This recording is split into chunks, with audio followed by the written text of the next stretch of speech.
should not have said politics. I am. I was so mad earlier. Okay, everything's fine. He's not going to win. Everything's good. Good. Kamala. It's good. Kamala's got us. It is now official. CNN projects that Donald Trump has been elected president, defeating Vice President Kamala Harris. Good morning, everyone. Like many of you, probably been up all night. I'm sorry. Excuse me. Hi guys, and welcome back to another episode of Dining Divas. I'm your fabulous host, Enigma, and today I have quite the guest for you. I would like you to make some noise and show some love for SER. Hi, everyone. Thank you so much for having me. Thank you for being here. Is this your first time at Rachel's Creperie? Technically, yes. I was here for one of your gigs like a year ago, but... Oh, I get booked? Interesting. She got booked. Wow. Once in a while. Was it a good show?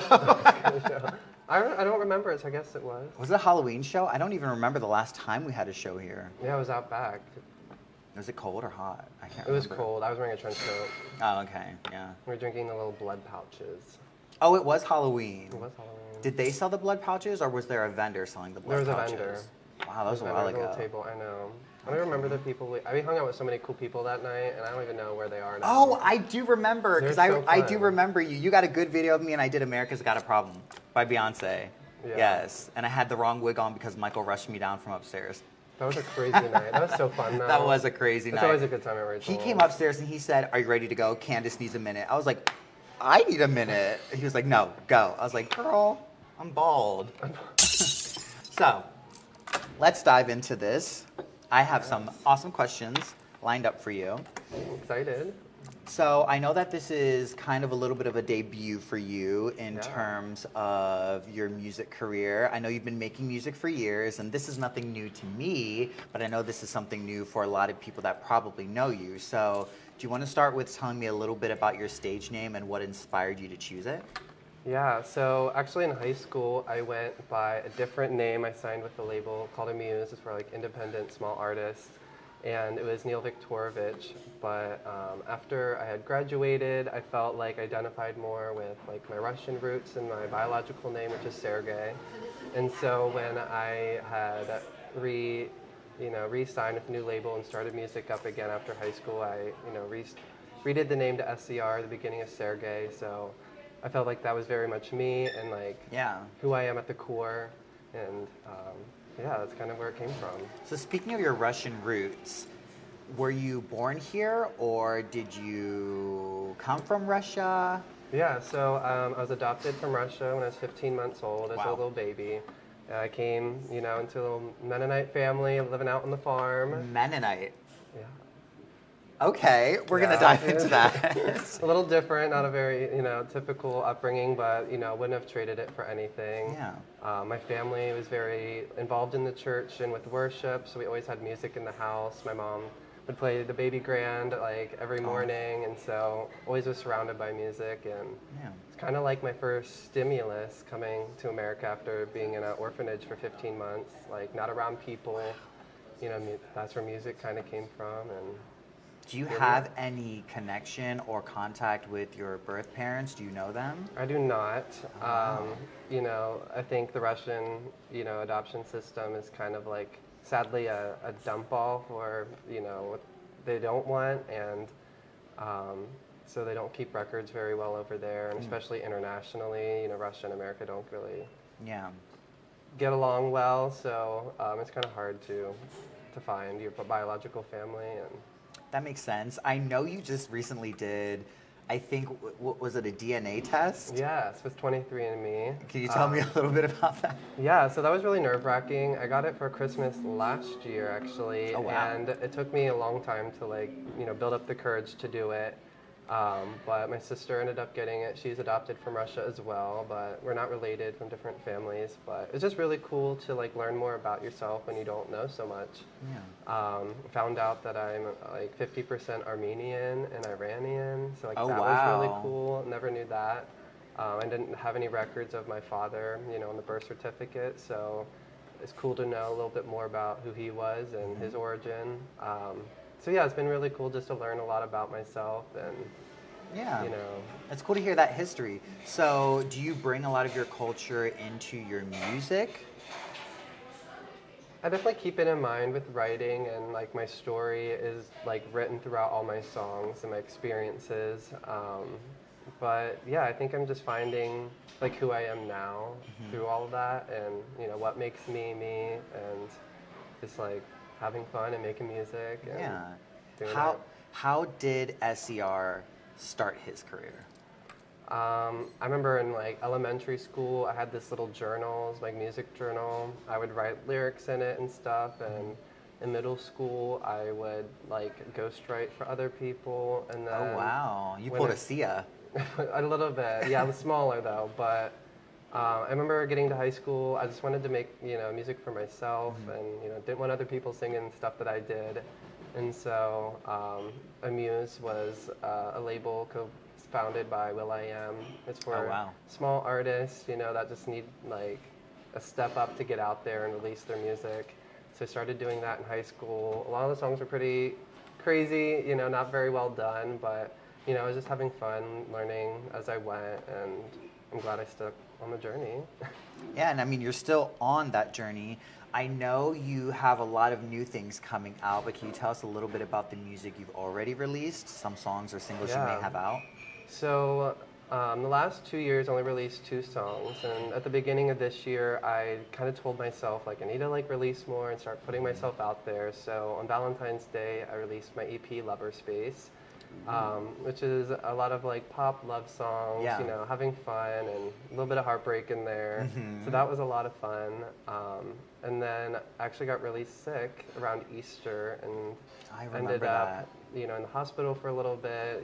Took a little while to recover back to my health, but right around June was when I was starting to feel good, starting to see the friends again and get out there, and that's when I wrote my song June, just to feel good. Love June. Summer, like getting started for the season, kind of Yes. like those feelings of like school lets out and you're so excited for the summer and what it brings and all the adventures are going to go on.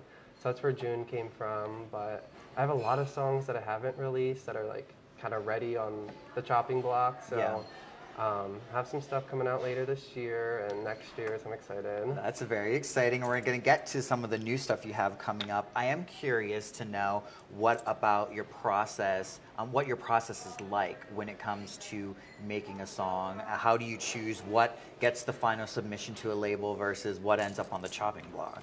Yeah, definitely will listen to a song like a billion times before I even like will release it or think about submitting it. I think each song is just so different, it has its own story and character. I try not to stick to a genre, I just like to branch out, try new things. So Yeah. sometimes something turns out really crazy and I'm like, that is never getting released.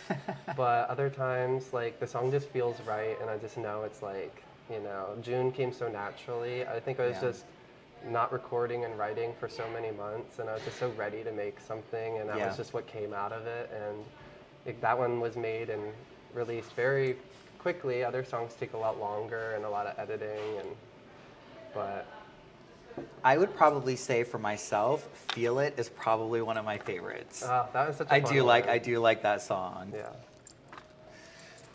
Crepes. Ooh. Oh, that's fine. That is A-okay with me. Yes. Honestly, I'm going to let Jeremy keep doing his thing because I'm low-key hungry. So I'm going to eat. Oh my gosh, how do you even eat a crepe? Oh, have you had a crepe before? Not really, no. Really? No, I think Oh, this is wow, my this first is time. fun. I would highly recommend, honestly, I let everyone, go on their own journey. I wouldn't eat the paper, so I'd take it out of that. I think this has the knife. Yeah, you're going to want a knife in it. And you just, cut it up. You're not allergic to anything, right? No, So I think they gave you the one I ordered. nothing that I've known yet. So we'll find out. I have a weird allergy to IV contrast. Oh. Yeah, so weird. Or I don't know if it's called IV contrast. It's whatever they put in you when you go into the MRI thing or the Oh. machine that, yeah, I call it IV contrast. It makes me really itchy. Okay, backstory. So I fell at school one time and I hit my head and I had to go to the hospital. And I get into the hospital, I'm in the emergency room. Oh, that's a $350 fine. Okay. I'll call my manager. And you said, No, I no. don't care about the environment because I wanted a straw, a decomposable straw. That's crazy. Crazy. So I gotta go. I think my... No, okay, so I hit my head and I end up in the hospital and they were like, we're gonna do this, we're gonna do that. I'm like, okay, whatever. The nurse comes in and it was this arm, because I have the good veins over here. Good veins. And she puts a thing in and I got hot and I got itchy. And I remember looking at my mom and I said, I have to run. And she was like, run where? I was like, I have to run. And I'm in a hospital gown, okay, mind you, booty cheeks out. I ripped the IV out and bolt out of my bed because I had like an attack, a panic attack. And I ran, tried to get to the front door of the hospital. They had to like grab me and like restrain me and bring me back. And I was just like, I'm itchy, I'm itchy. It was crazy. So that's how we found out I was allergic to it. That's such a fun way. It's something, girl. In 7th grade, I swore I was allergic to owl pellets. We did a dissection. Owl pellets? Pellets, it's like when the owl eats like an animal, it like regurgitates like the bones and fur in a little like pellet thing. Ooh, I'm somehow hungrier now. I know, what a great conversation. But we were dissecting them and I got like a rash on my neck and I just swore it was from the owl pellets. But So you don't know for sure? There's no science behind it? No, it was just an experience. I never was around one since, so I don't know. I also have a low-grade allergy to watermelon, which is funny for multiple reasons. The Oh, first like the one is seeds? it's mostly water. The second one is I'm black, so, you know. But I eat it and I get itchy. It's so weird. My whole like diet just fell apart. Well, I told you, girl, drink kombucha. Drink kombucha.